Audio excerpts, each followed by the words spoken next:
Morning again, everybody. As I said before, I'm Stuart Masters and my company is BOS Painting, and I like to think of myself as an old head on young shoulders. And what I mean by that is that we're a modern company with old-fashioned values. We do go that extra mile. A lot of tradesmen and a lot of painters in particular do not do half of these things. And if we start with the moving of the furniture, the amount of decorators and quotes I'm into where they will not move furniture. We will move all sorts of furniture, everything, to make it easy for them. Also curtains. We take curtains down, we will put the poles back up, or new poles or curtains, which is another thing that a lot of paper decorators won't touch. Clean up, well, that's the one that everybody wants if you've got decorators in your house. You want your house to be clean so that, you know, that evening you can go back to normal. No matter where we're working, we will clean up and tidy and put your room, if it's a lounge, back in order for that night so you can watch telly, etc. and get on, so it doesn't, we haven't got sheets everywhere. And hanging pictures is another thing that we will do. You know, after you've newly decorated, this is one thing I used to find, we would decorate everywhere and then I'd get a phone call in a week's time saying we've just hung our pictures and my husband's mucked it up and we've scratched off the walls and can you come back and touch up and pay? So now I do say if you've got any pictures, we'll hang them while we're there. Top of architraves is always a great sign to find out about painters. A lot of painters, well, most painters don't paint the top of your architraves. Anyone doesn't know what that is, it's basically the top of the skirting around the door, the top layer on the top. That's always a good test because they'll paint up the sides and what you can't see they don't paint. So it's just something for you all to take note of. Not when I'm around, obviously. Why is painting important? That's something that a lot of people say. Painting is very important because, I mean, if you look at your biggest outlay ever in your life is normally your house or your business. So why not keep it? You know, you wouldn't buy a Ferrari and then just leave it with mud all over. So it's the same. Painting keeps your house fresh. It also keeps the price of your house up. And if you want to put it on the market, you will sell it a lot quicker if it's decorated. And also it's nice to walk in somewhere that looks good. And the most important thing, obviously, is protection. You know, if you don't paint your windows inside, you know, with condensation and everything outside, they will, you know, they'll rot. And if you leave it too long, there's nothing I can really do. You know, it'll have to be new windows. And the expense of new windows nowadays is extortionate, so it's better to get it painted by me. That over. Oh, and rentals, of course, I've got rentals. If you do have rental houses, you will rent your house out so much easier if it's painted, and you can actually get the money. I mean, I do a lot of work for Jane Beard, and we're painting 3 of hers at the moment, and she's actually got a lot more money for it because the deal was it was going to be painted and decorated. And you actually can get the top money and you can rent it out a lot quicker because there is a lot of rentals on the market at the moment. When to paint? I mean, these are the guidelines that Dulux will give you. I think they're a little bit, personally, I think you should paint a little bit more frequent. Not, I know that sounds like I'm all trying to make you paint, but to be honest with you, these, I mean, they put these on the tins, but I don't believe them. Internal decorations, I say, 2 to 3 years. That's about right, if I'm honest with you, unless you're like Filipino and wants to keep up with every fashion and change every year. Timber windows, fascias and soffits, they say every 5 years, but really it's, you know, you look at your own windows, you can see when they're getting peeling or the paint's coming off, or depends, you know, if you're south-facing, the wind and rain can hit one window harder, so you can see it, but that's really important to keep doing, because if you just ignore that, then you will have rotten windows. External rendering masonry, that is between 5 to 10 years. 5, I say. Not 5 minutes. And I do try, yeah, 5 weeks. And I do try to rebook that, because that is something you should keep up. Garden fences and gates, they say 2 to 3 years, but we all know that really should be done every year. But it does. Garden fences don't. You know, they get all the green on it and the modern. You need to do it. If you want your house to look nice, I'd say every summer. and I will take bookings for that after if you want to hear that.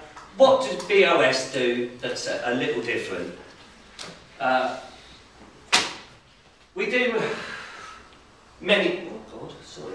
Got the wrong page. Struggling with that. Yeah, I'm struggling with that. I don't know what we do, it's different. Give yourself a trick. What we do is different nowadays is a lot of people have been using wallpaper, etc. But we have been putting a lot of this stuff on people's bedrooms. This one here, which James Dean will love because this is his wedding song, this I put over someone's bed. And they've got it, it was bigger writing than this, and they had red wool and they had it in gold. It looks for business. And I can do any song now, and this is getting quite fashionable now with songs, except for something that's close to couples and everything, they're putting these, and I can get any song done. And I did do one quite a long time ago. It was Queen, Bohemian Rhapsody. I was round some guy's house, big house, and he had the whole hallways, a big high hallways, all painted white. And at the end of it, he was just saying, I like it because the whole house was minimalistic, but there was something missing. So what we did was we got Bohemian Rhapsody done in like this, and we put it, we had this really long wall, and we put it just in the middle going down the wall. And it does look the business. Gay was having a heart attack. Oh, you got it sounds horrendous. But it looks, but it does, but it looks, I mean, I'll have to get a picture of it, it looks the business. And it really is a conversation piece now. I mean, you've got the standard ones, I mean, this is the massive one so you can see it, but that comes in about 7 different sizes. And a lot of people have them up in kitchens, etc. So it's just a little bit different. Another thing that people are doing now, because I know everyone used to say they want a feature wall painted. They wanted a feature wall painted. Now, what we're doing now is we're painting half the feature wall. And if anyone wants one of these Dulux catalogues, they have it all in here. It's very fashionable now to just do half a wall. Half a wall? Yeah, you can do them in diagonals like this one sort of thing. They've got the colour above, colour below, but then a streak of colour going through the middle. So instead of just having like this wall one colour and the rest white, they're sort of doing just a line of colour through one wall. And that's sort of taken over from the feature wall. Some examples as well, I have actually done a few of these. This is just the old barn conversion where I did the whole house up. This is the upstairs, the barn conversion. That's like what I'm saying, the feature walls and the ceilings. Then again, wallpaper on a feature wall. This one was very, what do they call it, shabby chic or something. She wanted it all like that. Another one. That was just the hall of the barn conversion going right the way down. And these here are radiators. It's just an example of people got different stuff. So we painted the radiators black. She wanted them to sort of show out. That's the one where we've taken plasterboard off and we brought the wall back. And sort of just sanded down and left it like that as a feature. Again, radiators. She bought all these expensive brands, so we just painted them into the wall, but also give it a nice little feature. This is the beam ceiling where we just painted it all one colour all the way around just to give the brightness in, because it was really, all the ceilings were like this low in the house, so it just sort of opened it up a bit. This is what I'm talking about the middle of the wall. This is a bar for someone, they wanted something different, but they didn't want wallpaper or a big feature wall, so we copied sort of different colours out of the Dulux catalogue and did that. And then that's the bit going to slide down the wall. See that? It's nice, and that's how it looks. It's all over his flag. Yeah. Mr. T lives there, doesn't he? Pardon? Mr. T lives in that one. Yeah, that's it. Like the Scarface, yeah. So that's just a little different example of how you can do that. And I've actually done this exactly in someone's hall, going right up the stairs.